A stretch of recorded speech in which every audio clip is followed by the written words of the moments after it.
ఉగాది పండుగ సందర్భంగా వెన్నచెర్ల గ్రామంలో నిర్వహించినటువంటి కబడ్డీ పోటీలకు వచ్చేసినటువంటి ఆల్ టీమ్స్ అందరికీ, అదేవిధంగా వెన్నచెర్ల గ్రామ యువకులకు, గ్రామ పెద్దలకు, అక్కాచెల్లెలందరికీ కూడా ఉగాది పండుగ శుభాకాంక్షలు తెలియజేసుకుంటూ, దయచేసి మనందరూ కూడా క్రమశిక్షణ పాటించాలి.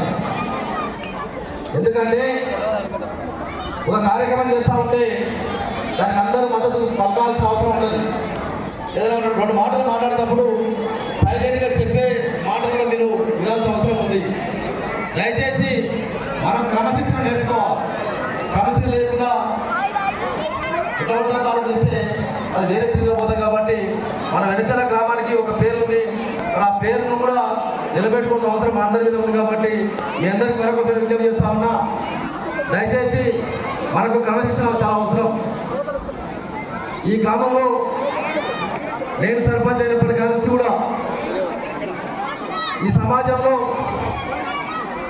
మనకంటే ఒక బాధ్యత ఉంది.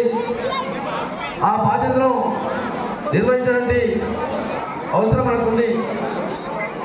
ఏ సందర్భం వచ్చినా మరి రైతులకు మండలాలకు పోటీలు కూడా పెట్టడం, అదేవిధంగా క్రికెట్ స్థాయి పోటీలు కూడా నిర్వహించడం జరిగింది. మరి ఇప్పుడు కబడ్డీ పోటీలు నాకు తెలిసి ఇది రెండోసారి వెనచల గ్రామంలో. మరి ఇట్లా ప్రతి పండుగకు ఏదో కార్యక్రమం చేసుకుంటూ పోతా ఉన్నాం. కేవలం ఇది స్వాతంత్రం ఆప్షన్ కాదు. ఇది యువకులకు ఉత్సాహం కలిగించే విధంగా మేమందరం కూడా ఉన్నటువంటి పెద్దలందరం కూడా అతను బాలసుమన్న కానీ రవికుమార్ అన్న కానీ రాములందరం కూడా రవికుమార్ అన్నను ఖోఖో ప్లేయర్, వాలీబాల్ ప్లేయర్ బాలసుమన్న నేను అంటే ఇదే గ్రామంలో ఆడుతుంటే దాదాపు 2 గంటలు 3 గంటలు కంటిన్యూగా గేమ్స్ ఆడుతూ ఉంటుంది. మరి అటువంటి గేమ్ కనబడతలేదు ఎన్నో గ్రామంలో. యువకులు మరి ఎందుకో గేమ్స్ ఆసక్తి పోతా ఉంది. నేను చాలా సందర్భాలు చెప్తా ఉన్నా, మనిషికి ఆరోగ్యం చాలా ఇంపార్టెంట్.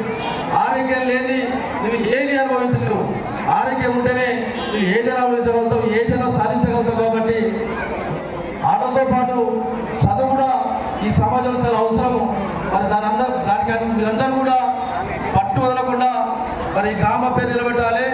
అదేవిధంగా యువకులకు నా విజ్ఞప్తి, మనకు ఈ గ్రామానికి ఒక ఐక్యత ఉంది. ఖచ్చితంగా సందర్భం సమయం వచ్చినప్పుడు మనందరం ఒక ఐక్యత మీద రావాల్సిన అవసరం ఉంటుంది. కాబట్టి మీరందరూ కూడా ఇటువంటి మంచి కార్యక్రమాలకు మీ అందరూ సహకారం అందించే విధంగా చేయాలని చెప్పి వినంచుకుంటూ సెలవుకుంటా ఉన్నా.